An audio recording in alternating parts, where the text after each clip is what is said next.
By now, we all know about the chaos of COVID-19, and as we approach the end of lockdown and the start of a new way of living, I wanted to draw everyone's attention to a channel that tried to expose the truth about what was going on in Wuhan at the start of the epidemic. But there's a darkness to this channel that came to an abrupt end with bizarre, highly rehearsed video, the tone of which was completely different to the 6 videos that came before it. This is the dark mystery of KCRISS Li. So, back in December 2019, a novel type of coronavirus was being reported as surging in Wuhan, Hubei, China. According to official sources, including those from the Chinese government, the disease, now known as COVID-19, originated in other animals such as bats. Bats were being sold in the Wuhan wet market for use in food, along with seafood and other animals, including pangolins. The transmission is thought to have been caused by a spillover infection, as the virus travelled from bats to pangolins and then to the butchers who were processing the pangolin meat. There are, of course, conspiracy theories that hypothesize that the virus originated in a lab in Wuhan, and this is the true source of the outbreak. But in my mind, this right here is real life, not Resident Evil, and this is not the first time that new diseases have originated from bats and other animals through spillover infection.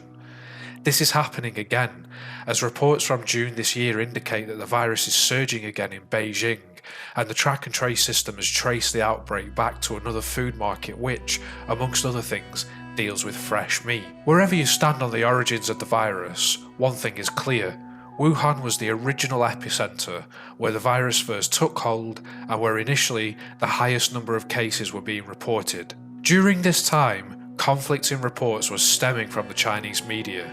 Government officials stated that the disease was not very infectious, and apparently, weeks after the outbreak, China had things under control. However, by May, as the rest of the world was in the grips of lockdown, the Chinese government announced that it had completely isolated the virus. But during the early days of the outbreak, a Chinese citizen travelled around Wuhan, filming and reporting on events there. He was uploading his content to YouTube under the channel name kcrissli, and the picture he was painting was a very different one from that of the Chinese media.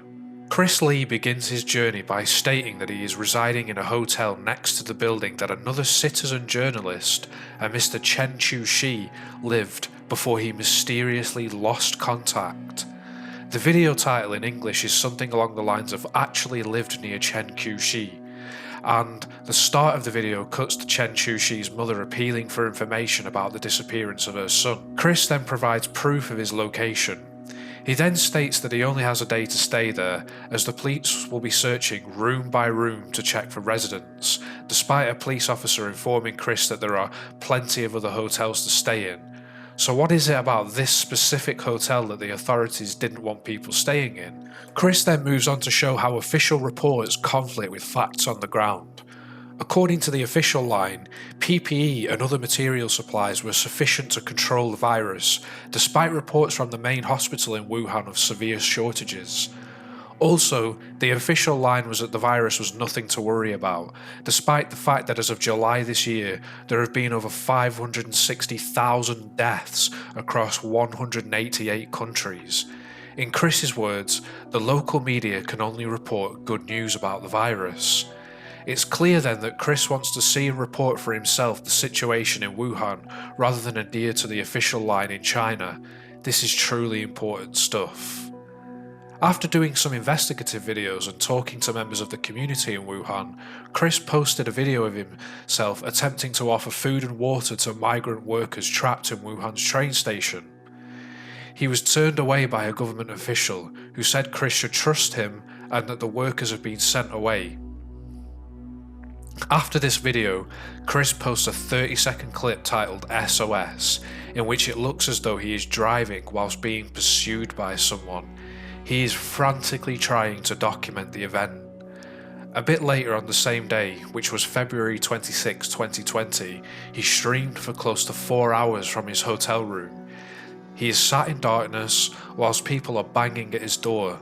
The video is titled "I am being searched, I am being searched." After a few hours, he opens the door to 2 police officers and the stream ends. He then didn't post any content for 2 months. What comes later, after those 2 months, is a very, very strange video. On April 22nd, Chris posted a 6-minute video titled "I'm Chris, here is something about me since February 26", recorded on the 16th of April. He stands against a white wall and introduces himself. He talks of the incident on February 26 in which he was pursued by people in a white SUV and the ensuing chase that followed. He states that the police officers who arrived at his hotel room took him to the police station and he was in the case handling area by 11:52 PM. He was being charged with disrupting public order. Apparently, after being released without charge the next day, he was taken to a quarantine facility and his friends were entrusted with his electronic devices. He speaks of then being escorted to an isolation point in his hometown by police where he was cared for before stating the following: "May God bless China and may the people of the world unite. These days, countless chaotic thoughts overflowed into my mind. Some were fleeting, and some could only be silent, but this unalterable statement was indelible in my heart. The will of the people is unpredictable, the heart of Tao is fathomless. In order to make the will of the people consistent with the heart of Tao and reach the state of unity of people and cosmos, the only way is to concentrate all energy on cultivation of the good nature of the heart. Do not act extreme. Do not change faith. Do not be fickle. Uphold the golden mean of the doctrine of Confucian orthodoxy." The video ends and kcrissli has posted nothing since. Why this bizarre change of heart? To go from someone intent on exposing the truth of the epidemic in Wuhan to simply towing the Chinese Communist Party line is very odd. Now, I'm not one for conspiracy theories, but we're talking here about a citizen journalist trying to continue the work of another citizen journalist who had mysteriously disappeared. Chen Qiushi has never resurfaced, and Chris's last video was well rehearsed and sounded as though he had likely been coerced into making that statement at the end of the last video. However, we can read between the lines here. Chris was likely arrested for his investigations and told to make his most recent video basically contradicting his actions and attitude in his previous content out of fear of reprisals. He hasn't posted on his Twitter account since 22nd of April, the day this last video was released. Further delving into news on Chris's situation brings up nothing. The Chinese media are apparently satisfied with his well-being due to his last video, but the trail stops here. There is nothing about Chris online since April. What has happened to Chris? Is he safe and living a quiet life, afraid that his journalistic endeavours may lead to unspeakable consequences? Or is he still being detained? No one is speaking, no one is reporting, and it seems as though there's the possibility that kcrissli has met a similar fate to Chen Qiushi. This makes me think, we're taking for granted the true number of victims of the COVID-19 outbreak. Yes, around 560,000 people have lost their lives worldwide, but how many people have lost their way trying to report the truth or stand up to the Chinese government since this pandemic began? What is the true cost of life in China living with COVID-19? We will likely never know.